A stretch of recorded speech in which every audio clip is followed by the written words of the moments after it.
Untuk membahasnya sudah bergabung bersama saya anggota Komisi 3 DPR RI dari fraksi PDI Perjuangan, Irjen Pol Purnawirawan Safarudin. Pak Safarudin, apa yang membuat Bapak kemarin terlihat paling mencolok, Pak?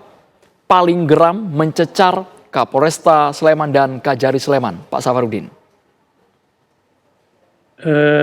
Assalamualaikum warahmatullahi wabarakatuh. Waalaikumsalam warahmatullahi wabarakatuh. Mas Meda dan seluruh pemirsa TV One. Saya sangat menyesal karena seorang Kapolres yang sudah pangkat Kombes Kapolresta Sleman yang harusnya sudah paham betul penerapan hukum. Ketika saya tanya KUHP pasal 34, jawabnya restoratif justice. Bukan itu. Karena di situ masalahnya, kuncinya di situ bahwa pasal 34 KUHP itu adalah alasan pemaaf setiap orang yang melakukan tindakan atau perbuatan tidak boleh dipidana karena itu keterpaksaan untuk membela dirinya. Keterpaksaan untuk membela orang lain, harta benda, dan kesusilaan, harkat dan martabat. Nah, di situ kuncinya. Dan memang kalau saya lihat itu tidak tahu, tidak pernah baca KUHP yang baru, pasal 34 itu sebagai alasan pembenar di dalam kasus ini. Karena kasus ini kan ada rangkaian, bukan lalu berdiri sendiri lalu lintas, tapi ada rangkaian pencurian kekerasan berlanjut dengan kecelakaan lalu lintas itu. Pak Safarudin, tapi ketika argumen hukum yang digunakan oleh pihak kepolisian ada not where excess, pembelaan terpaksa yang dilakukan secara berlebihan karena tekanan emosi atau situasi yang terjadi, Pak. Iya, jadi kan memang tidak boleh dihukum orang-orang yang membela diri itu. Nah, di situ sebetulnya salah menerapkan. Dia menerapkan undang lalu lintas yang ujungnya itu pasal 310, 311. Padahal itu satu kesatuan kasus. Kasus jambret berujung dengan kecelakaan lalu lintas. Semuanya ada sebab akibat. Ada sebabnya jambret, dikejar, nabrak pembatas jalan, dia meninggal. Itu sebetulnya yang kita sayangkan. Mereka berapa bulan ini berkeras bahwa itu tetap tersangka. Pak Hogi itu suami korban masih tetap sebagai orang yang bersalah. Padahal orang membela diri. Dan itu juga akan terjadi nanti kalau memang begitu, di tengah-tengah masyarakat apatis jadinya. Kalau ada masyarakat melihat jambret di jalan, ya ngapain saya mau menolong? Ngapain saya mau mengejar orang itu? Karena nanti kalau dia kecelakaan, saya yang jadikan tersangka. Kalau dia mati, saya yang jadi tersangka. Padahal itu semuanya berakibat karena perbuatan pelaku pencurian dengan kekerasan.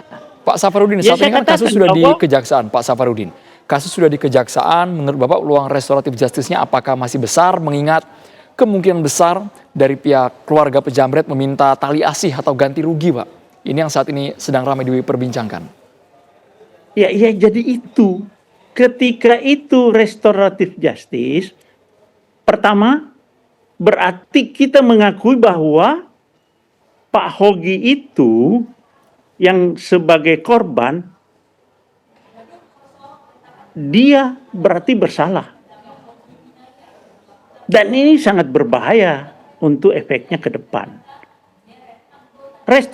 Restoratif justice itu, pertama antara lain persyaratannya harus ada kesepakatan antara kedua belah pihak.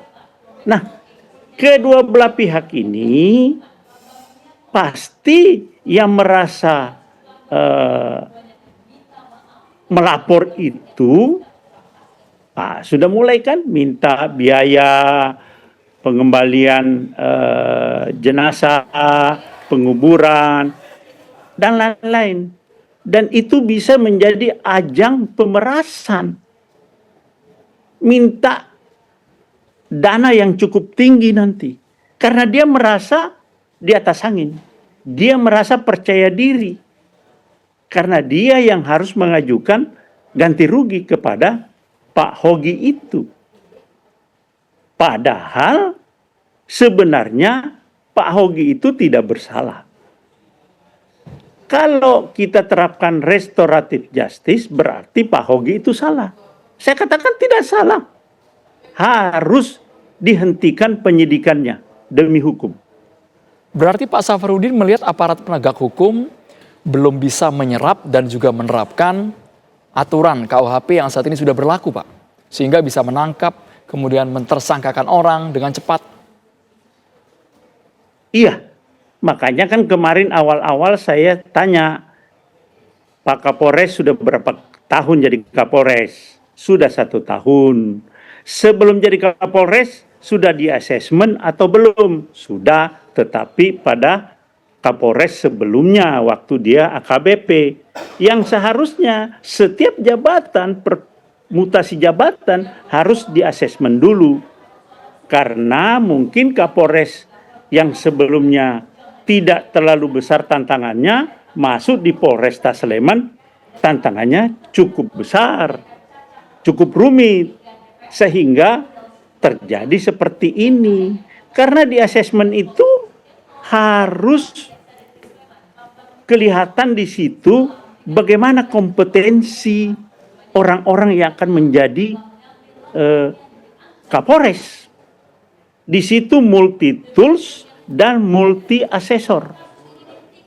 Sehingga kemampuan komunikasi, kepekaan terhadap masyarakat, sensitivitasnya harus muncul di situ.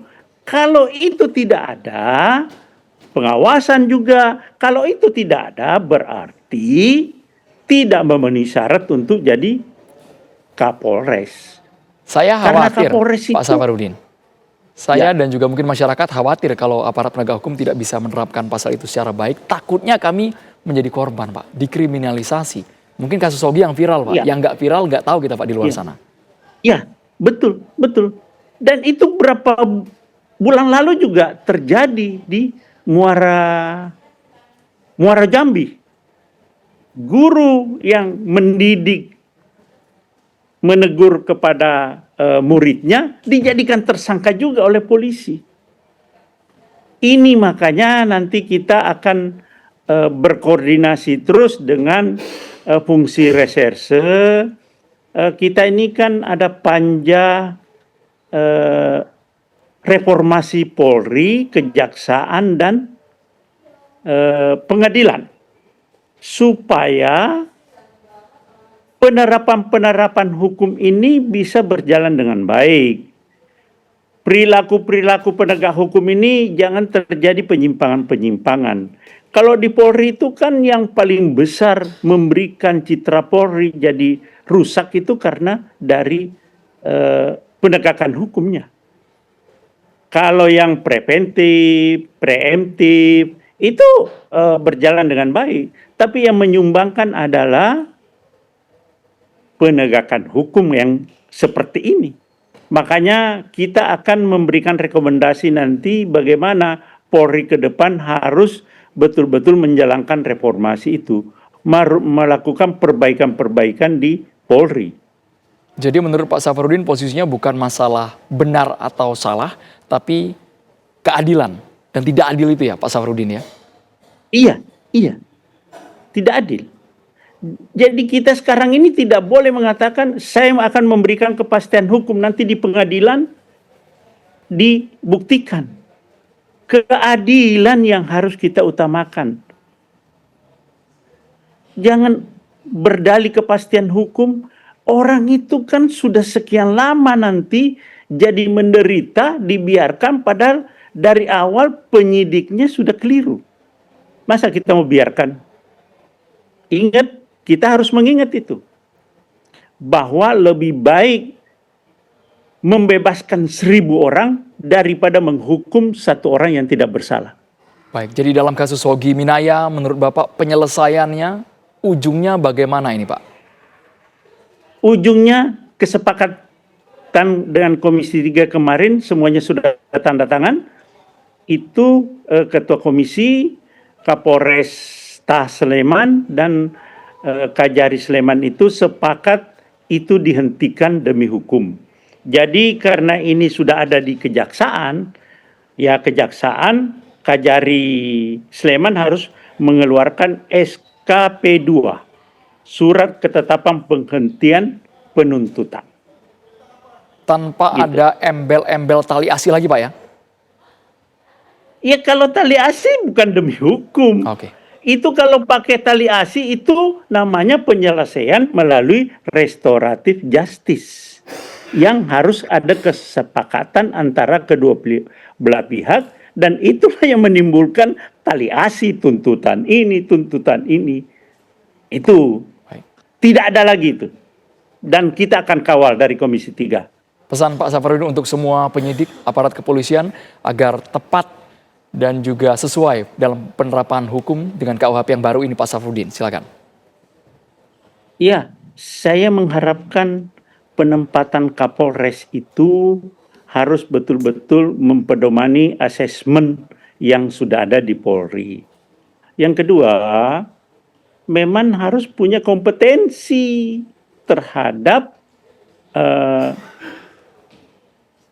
Kapolres-Kapolres yang akan jadi penegak hukum. Harus punya kompetensi hukum, pengetahuan hukum, supaya tidak salah. Ini hak asasi manusia di situ.